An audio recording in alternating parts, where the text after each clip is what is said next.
The country certainly needs to be a lot more unified if it's going to survive. For Americans, the stakes are just very high. That's probably one of the few times that I deviate from my libertarianism is when it comes to the protection of our children. The job has gotten a lot harder because you're doing more with less. Progress is progress, and there's a lot of people working to make that progress happen. It's either this or I have zero options. I grew up knowing that the police were the most dangerous people that you're going to encounter. You know, these things are just normal life. Hello and welcome to Unpacking America, the podcast seeking to unpack America one conversation at a time. My name is John David Eastling. It is an absolute pleasure to have you here. Welcome to the show. As with every episode, today we'll feature a bewildered Australian man, myself, and a wonderful guest from America, helping to teach me the answers to questions I didn't even know I had before I arrived here. Before we get cracking today, just a quick little announcement. We are going to be running a Q&A episode in about 4 weeks' time. So wrapping up the end of the season by looking back at the conversations we've had, the people we've spoken to, the major themes that have come out of all of these interviews, and then answering some of the questions we're starting to get from listeners.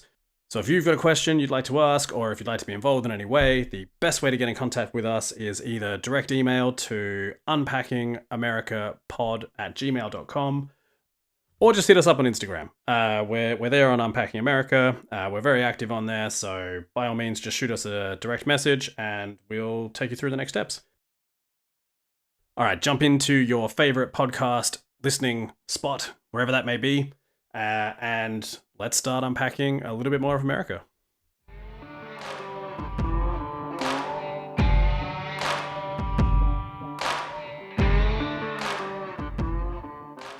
Most conservatives, I think, if you push them, that you can't have order without law, you can't have law without morality, and you can't have morality without religion. There are a couple of things that really surprised me when I came to the United States.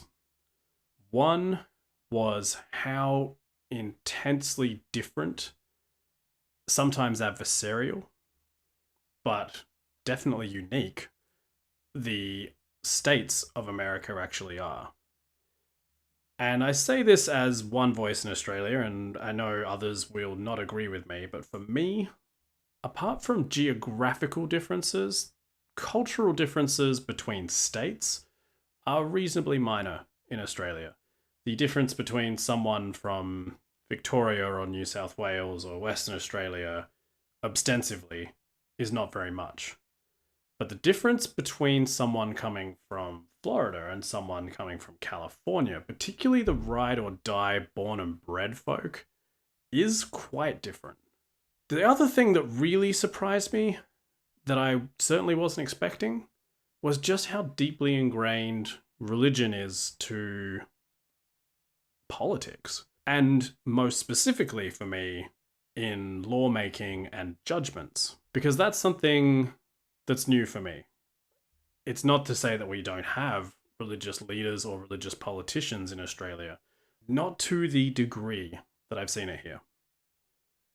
So joining me today to help me make sense of some of this is well-known law professor Stephen B. Presser, author of such books as Individual Rights in the American Constitution and Recapturing the Constitution. So an expert on constitutional history, conservative theories and philosophies, and takes a very considered and very academic view of the United States and their current position, as opposed to where they've been and where they've come from. And as a historian myself, I find that perspective very interesting. So join us today for a more philosophical look at some of the challenges and issues arising in America, as they're seen through the eyes of a conservative law professor.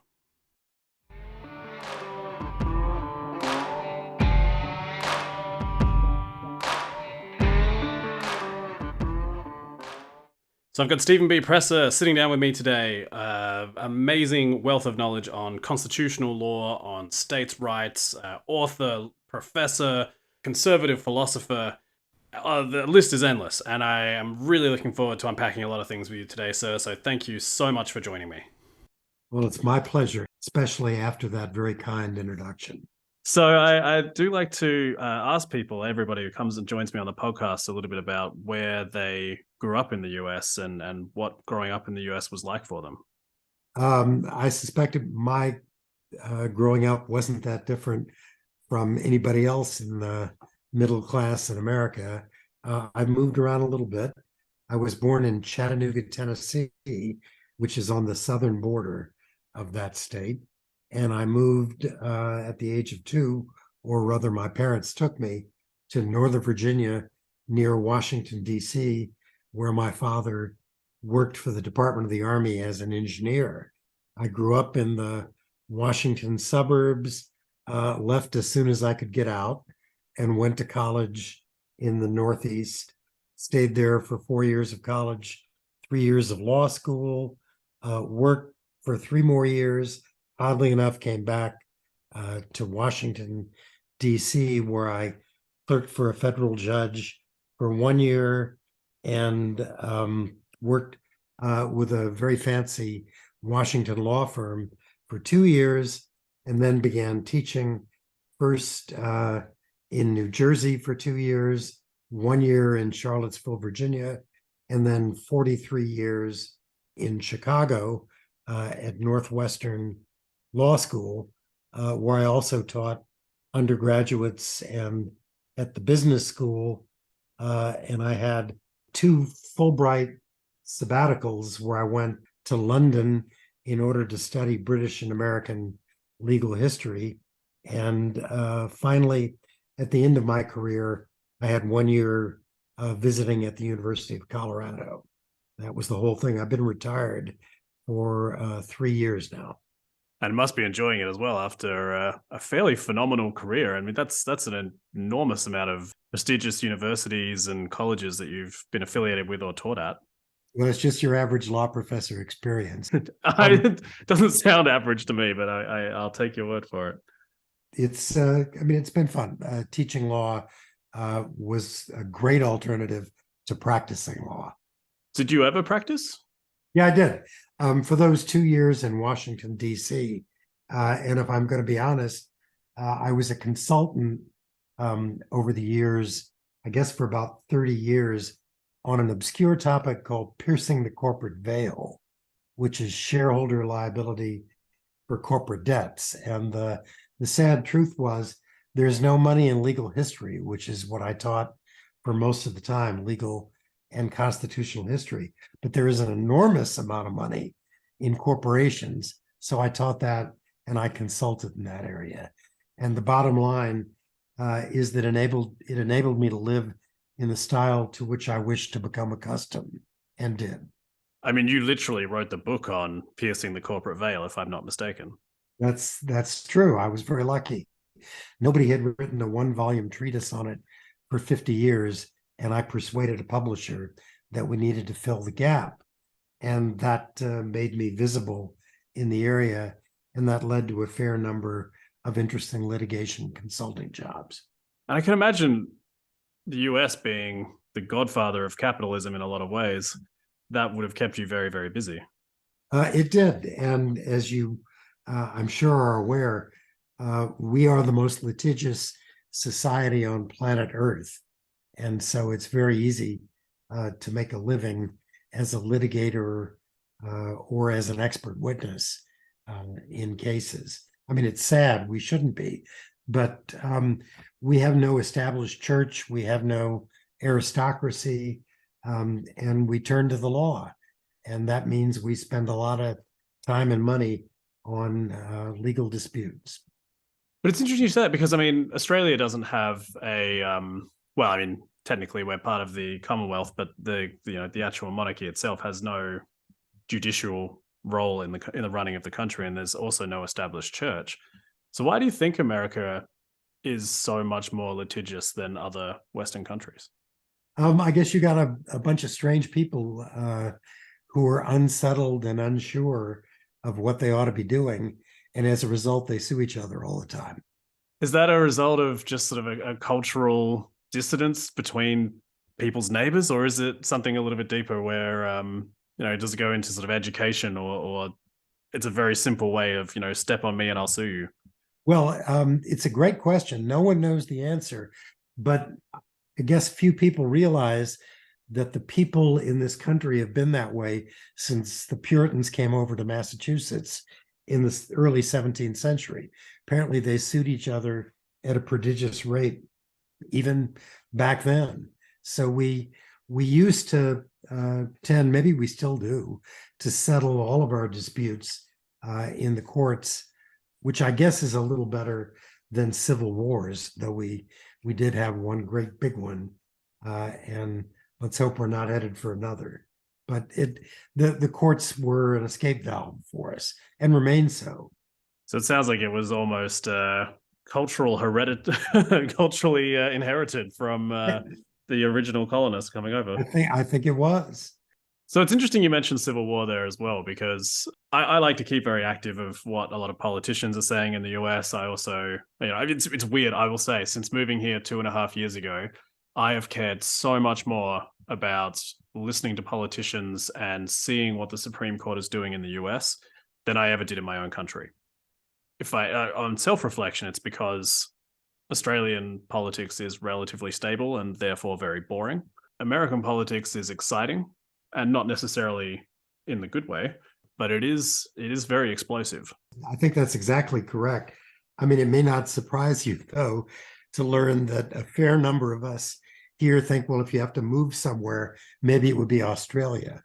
Although I think you guys are getting a little too politically correct for my taste right now. But for a while, I mean, we thought you had, to a very great extent, solved the problem of politics. I have the feeling Australian politics is a little bit sharper than it used to be, though. And ours is not calming down at all. No. And when I see politicians actively delighting in things that are, negative things that are happening in other states, or when I hear things like national divorce or civil war trending on Twitter, and it's American politicians who are coming to these sort of rallying cries, that's where I start to get really interested, because you'll never see that. Well, I'd say never. I've never seen that in Australia. Yeah, that's a powerful point. And you, of course, have never had a civil war. No, but surely having had a civil war and having been through those consequences, granted they're a long way in the past now, there shouldn't be calls to repeat that. I wouldn't have thought. Surely we should be learning from our past. You would think so, yes. And the issues that the Civil War resolved haven't really been the ones that divide us now. And it's a really interesting question. What is it that divides us so severely? And we can talk about that a little bit, but one of the very strange things in this particular era is that our political parties are at great loggerheads about what the Supreme Court ought to be doing. And this is the first time that I know of where there hasn't been a basic agreement between the two parties on what the law ought to look like or what the basic tenets of jurisprudence are. There's now a very, very scary division. What do you think the cause behind that division is? Well, it's part of it is over 2 or 3 very prominent issues that are both political and legal. Abortion is one, religion in the public sphere is another, and race is a third. These days, conservatives and Republicans take one position, and Democrats and progressives or liberals take a different one, and they fall neatly into the two camps. And as I say, that's a relatively recent phenomenon. One way of putting it is that the Democrats favor a wide open jurisprudence of equality that takes race into account, that allows abortion and virtually every other interesting act of, I don't know what to call it, license or what have you. And conservatives take an opposed point of view. They believe in a colorblind constitution. They believe abortion should not be a matter of constitutional law, but something to be decided in the states. They have a traditionalist view of religion, believing, most conservatives, I think, if you push them, that you can't have order without law, you can't have law without morality, and you can't have morality without religion. Democrats are horrified at that kind of a view and regard religion as something highly personal that government or really the society should not determine. So that's, I mean, in an outline, those are some of the issues that divide us right now. And I'm hard pressed to explain why that should have come to a head in the way that it has in the last 5 to 10 years. Although probably in a way it's a reaction to what the Supreme Court did in the 50s and 60s. And we're now living through a reversal of that. So, as for the Australian in the room, what did the Supreme Court do in the 50s and 60s?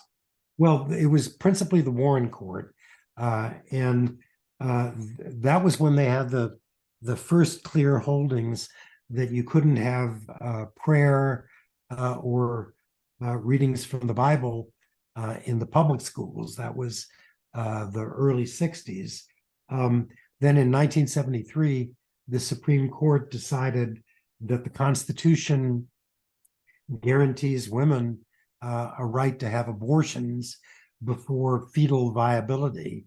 And also, a little bit later than that, in the early 90s and maybe even the late 80s, the court basically said, well, affirmative action, where you put a thumb on the scale in order to favor previously discriminated against races or ethnic groups, is perfectly permissible. Finally, in the area of religion, the court in the last 2 or 3 years has gone out of its way to cut back some of the decisions that forbid things like prayer at football games, silly as that sounds. But there was a decision, I think, in either the last term or the term before, that the Supreme Court gave what ended up $1.7 million in damages to a high school coach who wasn't allowed to pray on the 50-yard line after games. I mean, that's the interesting stuff that's going on in this country. I mean, there's a lot to unpack in everything you've just said there, and I'm trying to think about where we are now versus what you've just sort of spoken about, because Roe versus Wade has effectively been handed back to the states for decision, correct? That's exactly correct. That was the Dobbs decision, and I guess it was the term before last, and it was utterly unexpected in a lot of quarters. I never thought Roe versus Wade was ever going to be overruled, but to my surprise, there it was in a 5-4 decision, indeed for the first time in Supreme Court history, leaked before it was published. And we're still reeling from that one. Mm. It was amazing. But that's another difference, actually, in I guess we could call it the constitutional orientation of the two political parties. The Republicans at least profess that major legal decisions ought to be made by the states, not the federal government. And whether they admit it or not, the Democrats want to see the federal government in charge, I think, most of the important decisions in American public life. And that, I think, really is sort of getting to the nub of things for me in terms of what I'd really like to understand a little bit more about. And I think you're an excellent source for hearing this. I come from a country that has a very strong federal government, and in a lot of ways, I've seen it be really successful. Coming to the US, I do hear a lot of people are quite anti-federal government and anti a strong centralized government, right? And more in favor of states having their own laws and their own, being more self-determined, I suppose. I think that's one way to put it, and I think that's accurate. Where this comes from is a very early feeling in the late 18th century at the time the Constitution was formed, that the one thing you wanted to avoid was a lack of checks and balances, that absolute power, as Acton later said, corrupts absolutely. And so the theory was in the federal Constitution, well, okay, we'll have two competing governments, the state government and the federal government, and we won't let either one have untrammeled power. And the theory will be that they'll rein each other in. Lately, in the last 20 or 30 years, the federal government has grown enormously.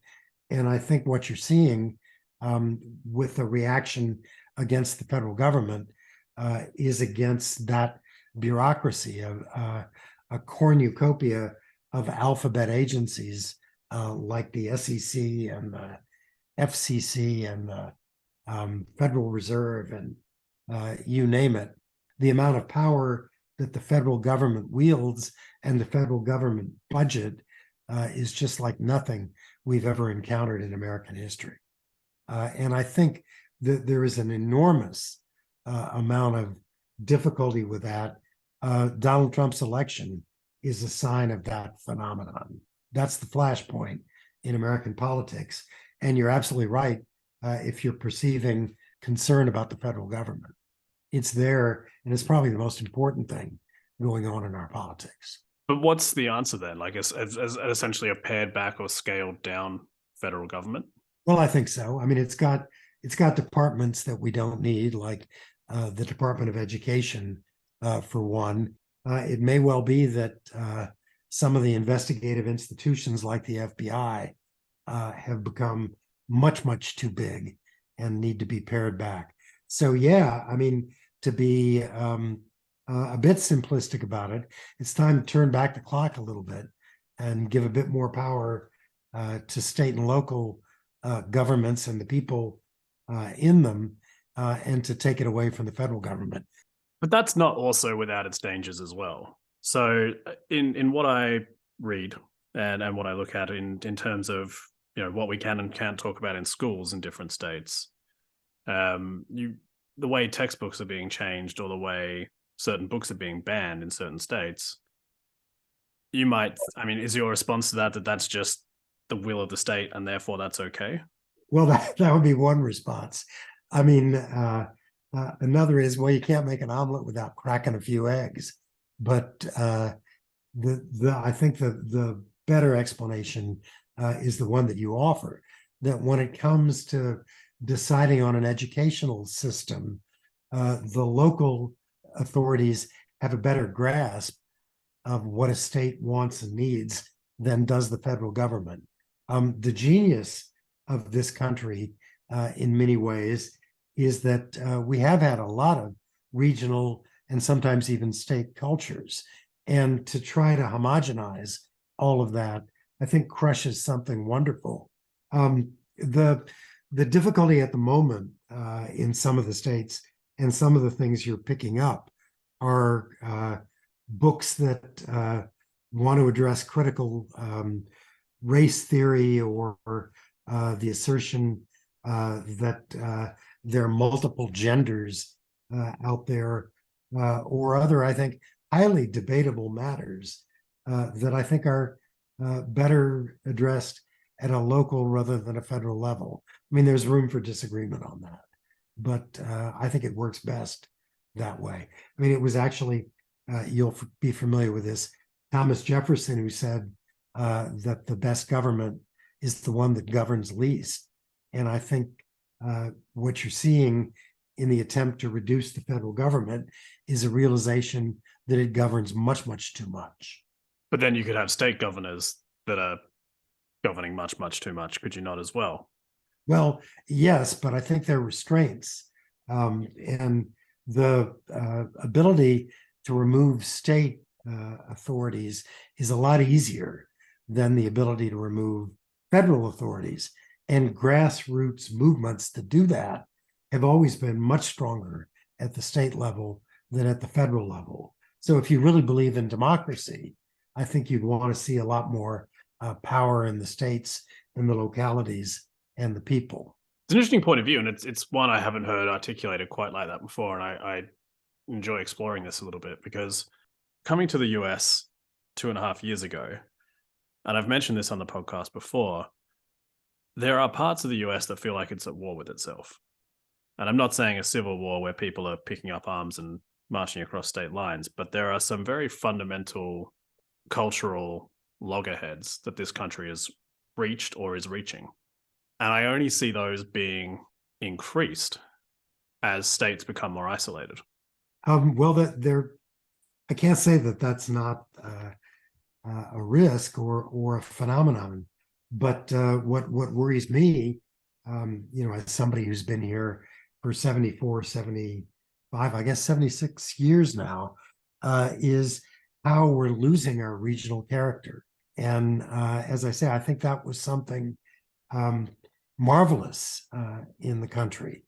Curiously, I think we may have been most united when that regional character was stronger, that people respected different traditions in different parts of the country and took great joy in exploring and examining them. And I think that very interesting, to use a word that's often misused these days, but that very interesting diversity in cultural and religious and economic and philosophical outlook was a wonderful, wonderful part of the country that's, I think, in danger of disappearing. Is there a time then where you feel that that was more in sync or more harmonious? Absolutely. Up until the late 60s, the period from after World War II to the late 60s, this was a pretty unified country. I'd still, because you're an expert on state law and part of the Federalist Society, and I believe, and I don't want to paraphrase, so correct me if I'm wrong, but the Federalist Society really exists to empower judiciary decisions in the state. Is that boiling it down too simply? Yes, as a matter of fact, but it's not entirely wrong. The name did come from the early political party that, which didn't actually describe itself as a party, that Madison and Hamilton and a few other prominent framers of the constitutional era belonged to.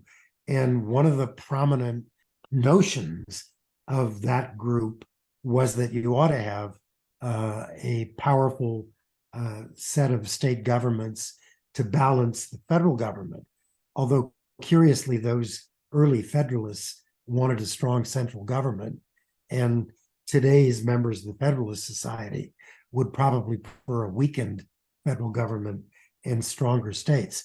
But the actual founding of the Federalist organization, which the full name of which I think is the Federalist Society for Law and Public Policy, by some law students at Yale and Michigan and Harvard, was to combat two things. One was the unbelievable overbearing growth of the federal government, but the other was courts that, instead of doing law, did policy and departed from the Constitution in their understanding of what the law ought to be. The technical phrase for that in the lawyer's lexicon is separation of powers, that the legislature legislates, that judges don't make law, they just follow the law. That's separation of powers. And the feeling of the founders of the Federalist Society was, our courts are making law now. So that led to the foundation of the society, I think, in the late 20th, early 21st century. And one of the founders of that society was a colleague of mine, a fellow named Steve Calabrese, who still teaches at Northwestern. And that was the start of that. And it became the fastest growing society for lawyers and law students in the entire country, to the point where I guess they're tens of thousands of members. And so the goal of the society really is to just guard that separation of duties. Yes, I think that's a very good way to put it. The way they do it is by publishing articles and newsletters, and even more by sponsoring conferences at law schools and at bar associations, where these issues are debated and talked about and brought to public attention. But nothing like it existed until these folks put it together. And it prides itself on trying to represent what we would describe as both conservative and progressive views, but the basic orientation of the society is probably conservative and libertarian.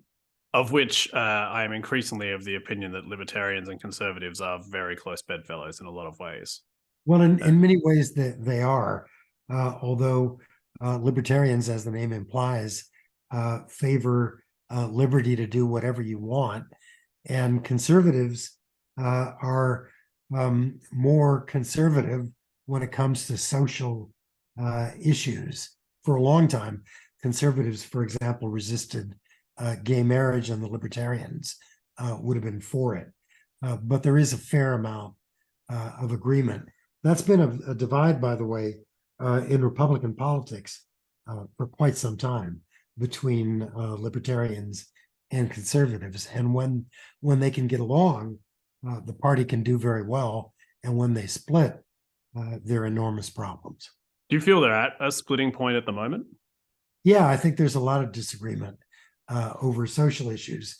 And right now, I mean, again, this is going to get way down into the weeds, but there are debates between two different strains in conservative thought that these days go by the divisions ascribed to neoconservatives and either paleoconservatives or traditionalist conservatives. Paleos and traditionalists favor public policies that are less internationalist in scope and that want to deal with domestic difficulties first, leaving the world to a great extent to fend for itself, while neoconservatives want to spread the American message all over the planet. And that's causing some very interesting problems. And I would imagine something, pretty hot topic right now, something like Ukraine, for example, would be one of those things that would be quite divisive. Absolutely. The paleoconservatives, almost to a person, are cautious about engagement in that kind of an overseas enterprise. It's interesting as well, like coming to the States and seeing people sort of fall on the side of Russia in this conflict is very eyebrow raising for me, because the traditional enemy of the US has been Russia. At least that's how it's been viewed, dare I say, internationally. And, many, many wars fought in many countries to try and stop the spread of communism or the red tide, as it were. That seems to have changed, and that seems to have changed very recently. Well, that's a really interesting topic to speculate on. In Tocqueville's Democracy of America, he tried to make the case that Russia and the United States were really very similar. And back in 1836, he said, the way I see it, in 100 years, they will be the most powerful, interesting places on the planet. And we haven't always been at loggerheads. You'll remember that we were allies for the most important part of World War II. Then when the Berlin Wall fell in 1989, there was a fabulous fellow feeling among the Eastern Europeans and the Americans. And when the Soviet Union collapsed, I think there was a lot more sympathy for Russia than there was before. I have a lot of sympathy for Russians, for the Russian people, at least, and Russian literature, and in some ways, I think it is rather closer to America than you might think. So, in thinking about the Federalist Society and what its goals are, what's the desired endpoint? What does America look like if what they've done succeed, what they're setting out to do succeeds? Well, it's a little bit like you described a little bit earlier.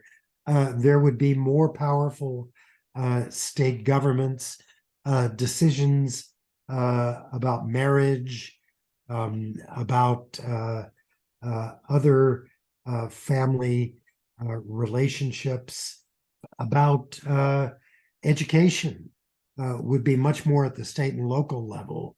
Probably stronger law enforcement in the states, weaker law enforcement in the federal government.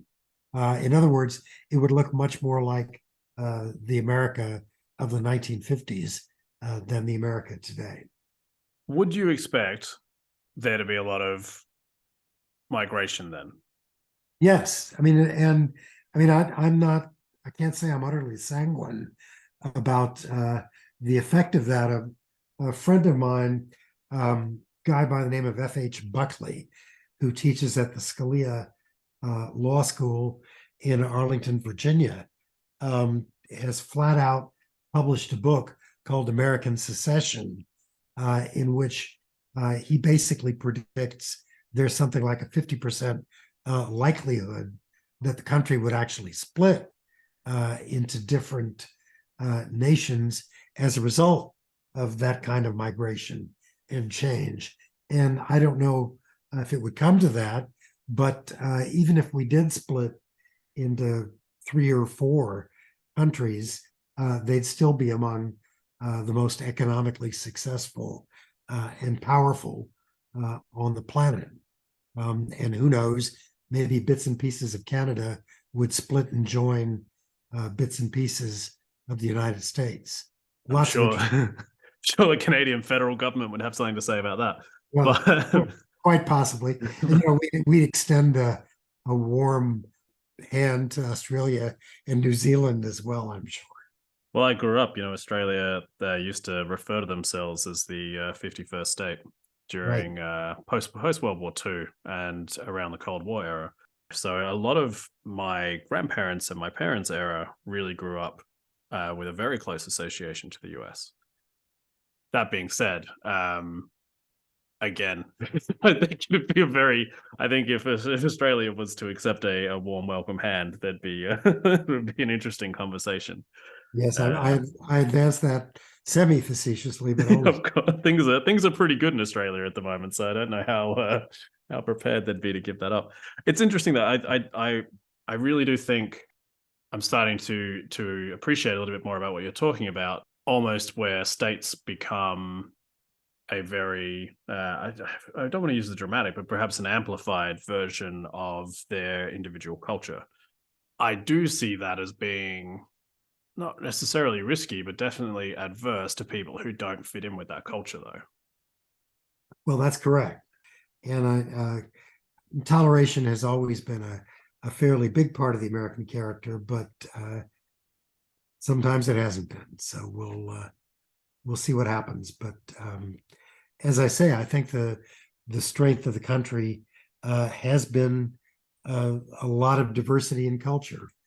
But at the end of the day, if the country did split apart, and again, as you said, and I think quite rightly, some parts of it might still be, I think California is either the 4th or 5th biggest economy globally on its own. Correct. Which is huge.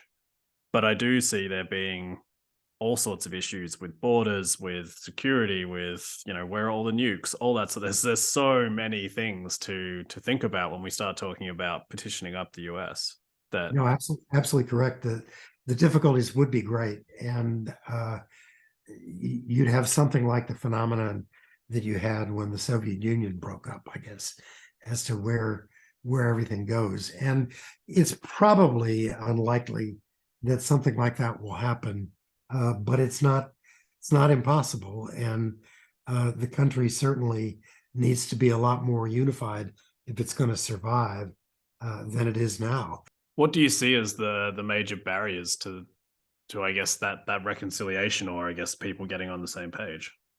Well, there's a lot of power wielded by the federal government, and as we've seen in the extraordinary hostility to Donald Trump, there is a lot of media, academia, and one entire political party committed to keeping things exactly as they are. So it's not going to be easy to accomplish that. It's anybody's guess as to the likelihood of any major change, but I think there are difficulties that do need to be resolved. And I mean, maybe the Supreme Court can put us on the way to doing that by its decisions, but I'm not sanguine about that either. It's interesting. We were talking a little bit before about the separation of powers, and you just mentioned the Supreme Court could sort of help find the way. But does that then start to dip into the Supreme Court again being involved in policymaking? Well, quite possibly. The opportunity here is the court has been involved in policymaking at such a strong level that if it just announces, well, we're pulling back from that, it would be a major change in that what you'd be doing is returning policymaking power to the constitutionally authorized organs, the state and local legislative bodies, to a certain extent, even the federal legislative body. But that's very unlikely. I mean, I couldn't see someone who's been elected to a position for life voluntarily rescinding some of their power. Well, no one is elected to a position for life in this country. The Supreme Court justices are appointed, and it's a very fascinating question whether they would be, as you suggest, in a position to give up some of their power. And I've known a few of them, and for some that's not true. For others, it might well be, because they're not used to being, I mean, when you had somebody, with a gun outside Justice Kavanaugh's house, that's new. You didn't have that sort of thing going on when the justices weren't playing that visible a political role. It is like the Supreme Court is a body that really does fascinate me quite a lot, because it is just it feels the most imperial of the branches that are in the US, in that it's as you said, as I incorrectly said, I said elected, but you said appointed, but you're appointed to a position for life, almost like kings used to appoint dukes and barons and such. Do you know what I mean? I know it's different. Well, not only do I know what you mean, you're completely correct. I once had Justice Anthony Kennedy come and address my legal history class, and I concluded this man doesn't belong on the Supreme Court. He belongs in the House of Lords. That's because they have come to exercise utterly untrammeled authority in the country, and it's not necessarily a good thing. I mean, outside of looking in, I don't think it's a good thing at all, but that's my opinion. Well, then we can agree on that. The other thing about the Supreme Court that I have found interesting, again, as an outsider looking in, is that religion does play a part in the decision-making process of some, or if not all, of the judges currently sitting on it. Does religion have a place in lawmaking in the US? Well, I think so. I mean, I quoted you earlier a statement by actually the only Supreme Court justice ever to get impeached. His name was Samuel Chase. He said in a jury charge in 1803, you can't have order without law, you can't have law without morality, and you can't have morality without religion. And that was a Supreme Court justice that religion was important for. And you're right. I mean, Scalia made no secret that his Catholicism affected the way he thought, though he would have claimed that it never dictated a Supreme Court decision. Amy Coney Barrett taught at Notre Dame for many, many years, and once said in a speech, I believe the job of a lawyer is to facilitate the kingdom of God. But I mean, they would all say our religion doesn't influence our decisions, but I think that it's impossible for any human not to bring that into all sectors of life to a certain extent. But having said that, that's not a un-American view. Christianity has never been far from the surface of American law. There's religious freedom in the country, but there's also, until recently, pervasive religion in the public square. And I would say recently, but it's probably fair to say it's still there in a lot of cases as well, right? In some cases, yeah. It's an interesting thing to say that religious morality is at the heart of or good policy making and good legislation. But does that disenfranchise anybody who's an atheist or follows a different faith? Yeah, short answer, yes. Yeah. There was not in the early United States of America much attention paid to the political needs of atheists.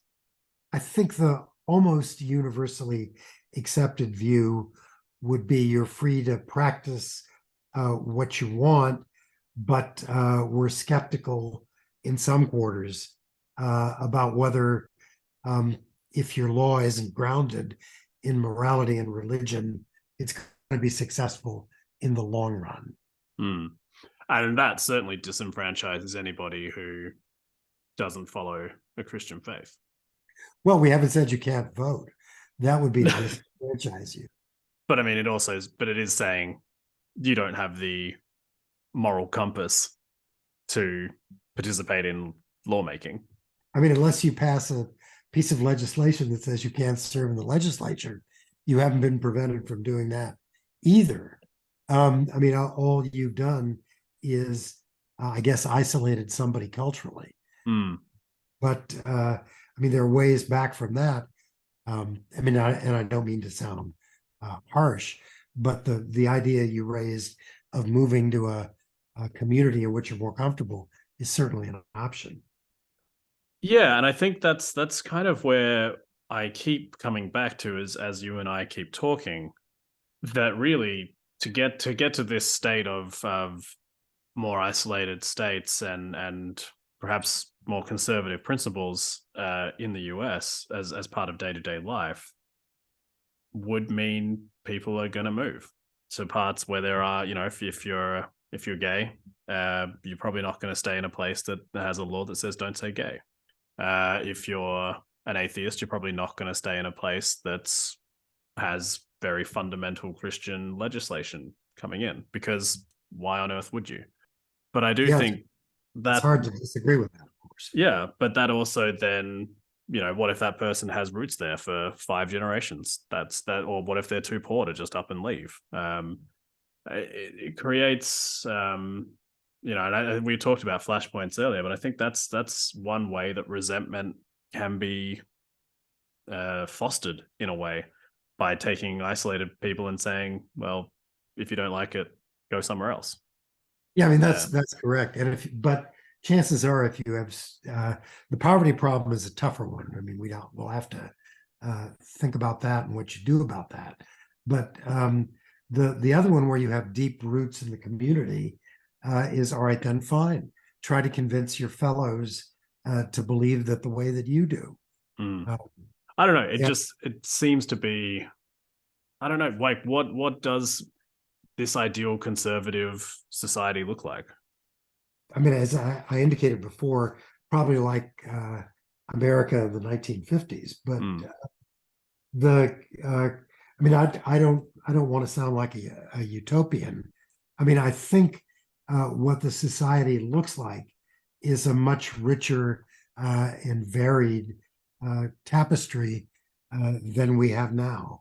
There's a guy named Russell Kirk who wrote a book called The Conservative Mind, and one of the themes that he thought was a very important aspect of conservative thought was a proliferating variety of cultures and approaches to cultural problems. And I believe in that very, very firmly. And I like that as a utopian place to get to, right? And I do think if you have an ideology, it's really important to have a what does this look like if it's achieved, if it's realized, but being very realistic about the fact that you can't get there without a lot of pain. Well, I mean, how do we quantify it? A bit of pain here and there, but you can't get anywhere without some effort. And I think, well, for me, it's trying to find a way back to dialogue. We talked about this right at the start, where you have almost two immovable objects at the moment. How does America start to reopen, I guess, negotiations with itself? That's a wonderful question. And I think part of the answer to that, and again, we're driven back to Tocqueville. And I mean, at some point in your podcasting, if you haven't read Democracy in America, you really should. It's a book published in the 1830s, but it's still almost shockingly the best grasp of American culture that anybody has ever published. And one of the things that Tocqueville said was what gives the United States of America much of its democratic strength is its, he used a lot of different words, but one of them was fraternal organizations. And he was thinking about churches and debating societies and lyceums and other local cultural groups of that kind. So one of the things that this federalism movement is all about is reinvigorating those kind of, I guess we call them private local organizations. And I think if you have something like that, churches are a very good example, but so are pool halls. You can bring people together in a way that leads to a more fraternal feeling of a kind that you're talking about. Yeah, I do think there's something to the pool hall, even more so than the church, because you have more religions or lack of religions in the mix now. So using a church is still, I don't think it's a lightning rod to get people together to converse. And then again, because congregations seem so individual in this country as well. I've some of the most hateful things I've heard have been said by people who believe in the same God that some of the most loving things I've ever heard have been said. But it's I don't know. There's a very different grasp on religion, or a different take on religion in the US than I've seen before. So I like the idea of something like a pool hall, something that doesn't have an ideology or an identity behind it per se, where people can gather and talk again. Yeah, we can agree to strengthen bowling alleys. Yeah, right. I don't mind that. But I think I keep hearing people who've, I don't speak to family members anymore because of political views, or I don't speak to, the division is so deep that it's on a family level, around politics, around culture wars, around all sorts of other things, and that makes me really sad. Yeah, it is fantastically sad. I mean, I in my own family, I lean pretty far to the right, but every single one of my kids leans pretty far to the left. We still get along, which is miraculous, but it's an odd business. And is the hope for you that they'll come around to your way of thinking, or are you? I mean, I don't know. I've never been able to persuade anybody of anything. So well, that can't possibly be true. I gave up long ago, converting them to my political views, and I just enjoy the diversity involved there. Well, I think that's the healthy thing to do, right? When diplomacy on a political scale can't reach, it's just there to enjoy each other's company and share those good times together, right? Right. And hopefully, I would like to think that a lot of American families will heal over time, but it seems like a very tumultuous time culturally at the moment in this country. Yeah. I mean, our politics shouldn't be so divisive. And in most of American history, they haven't been, although there have been extraordinary periods. The 1790s, the pre-Civil War era, the 20s and 30s have all been very divisive, but there have been longer periods when they haven't been. But I mean, just like we're a litigious people, we're a disputatious people. It's hard to get rid of that without killing what's great about the country.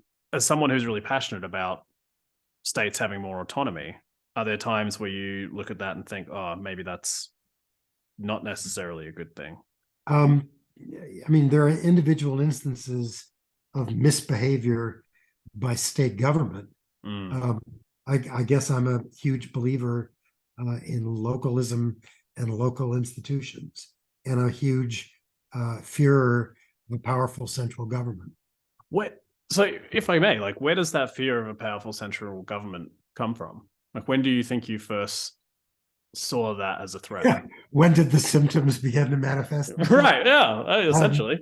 I think when I learned about the concept of federalism in law school, and when I started reading conservative thinkers like Edmund Burke, and when I actually began as a constitutional historian to read the works of the framers.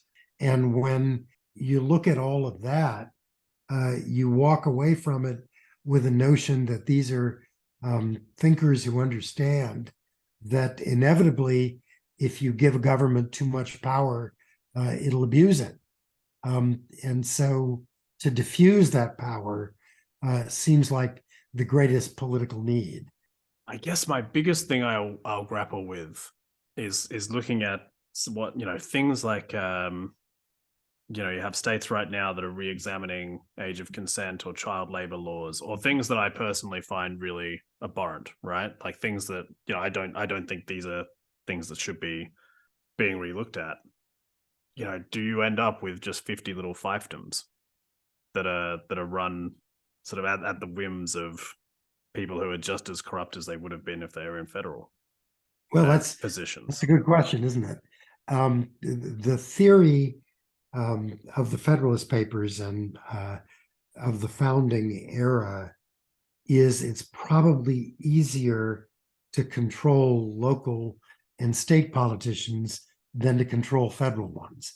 But there are exceptions to that rule. I keep coming back to Tocqueville because he said so much, but he basically said, there's nobody more contemptible than an American politician, especially a local one. But because, at least at the local level, the laws and rules that you pass affect you too, there's a little bit of control. But I'd argue politely that I think that once you're at a position where you're or even a state politician or governor, you can still apply rules for thee and not for me. I mean, the opportunity is there, and the corruptibility of humans is a constant. And what you want is to try to create a situation in which there's less likely to be abuse. But we can debate whether putting it in a strong central government or a strong local government is better. Well, I think we'll have to save that debate for another time, because I'm looking at the time and I've kept you for quite some time. But I've thoroughly enjoyed talking to you about this, and very, very honestly, it has increased my understanding of America. The more I pick at it, the deeper the differences go, from someone who thought that America was just a big Australia before I came here. Well, I mean, we have certain similarities. I mean, a sizable amount of our settlers were convicts in both places. And I think that leads to a little bit of similarity in character. But I think one thing you should strive for is not to let Australia become America. There are a lot of checks and balances in place that would prevent that. I mean, it's interesting, I mean, we talked a lot about conservative values today, and one thing I keep coming back to is it was our most conservative prime minister, the head of our country, who put in a nationwide ban on automatic and semi-automatic weapons after our first mass shooting, because he, very, very devoutly Christian and conservative man, believed that it was his duty to stop something like that from ever happening again. And that's such a different take on conservative theory and conservative views, I think, than to what the conservative in America might think. I think that's right, although that's a really fascinating fact that I didn't know. Did it work?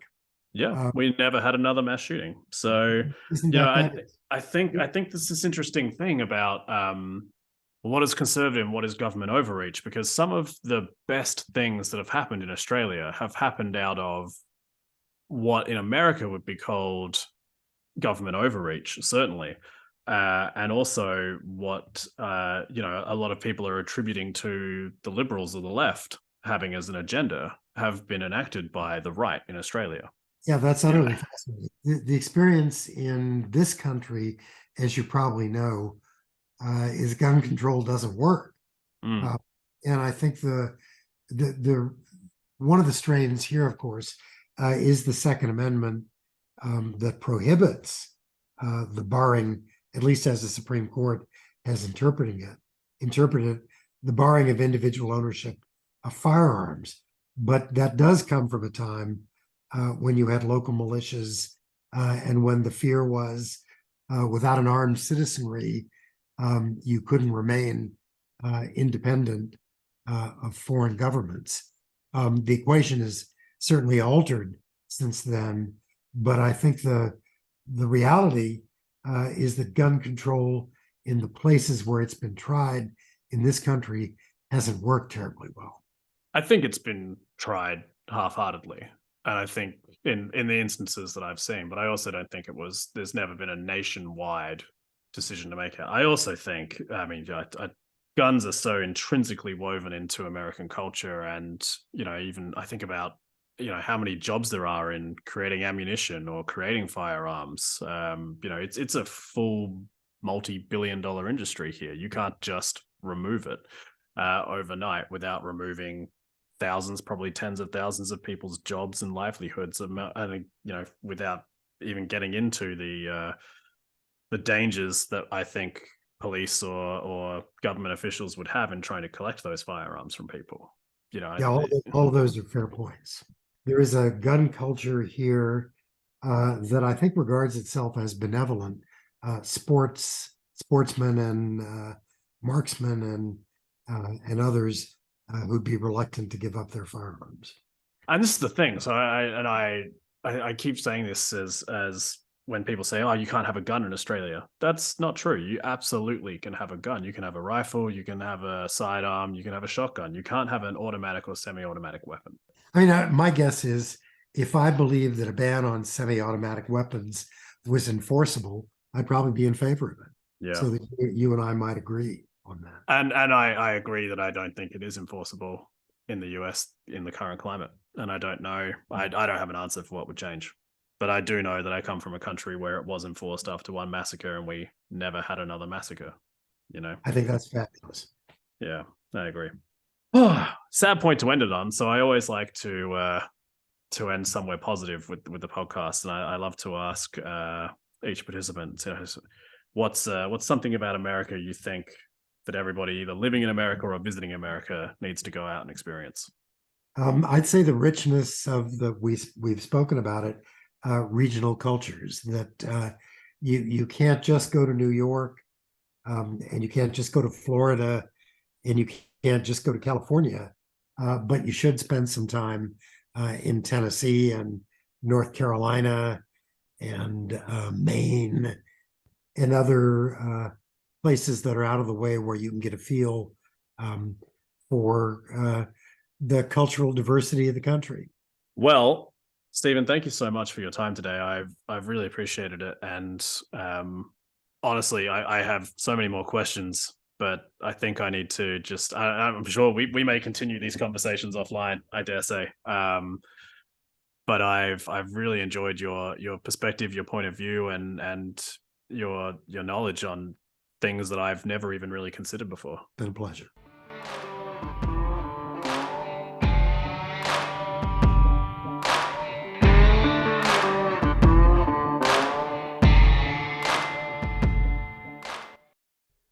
So I really enjoyed that conversation with Stephen, and there are two main reasons. One of them is a little bit facetious, and I'm just going to have some fun with it. The other is very genuine. Firstly, I never thought in my entire life I would hear a conservative law professor in his 70s, who's lived in America most of his life, say to me, "Don't let Australia become like America." Huge source of national pride for me. Big win, feather in hat. Very happy about that. Thank you, Stephen.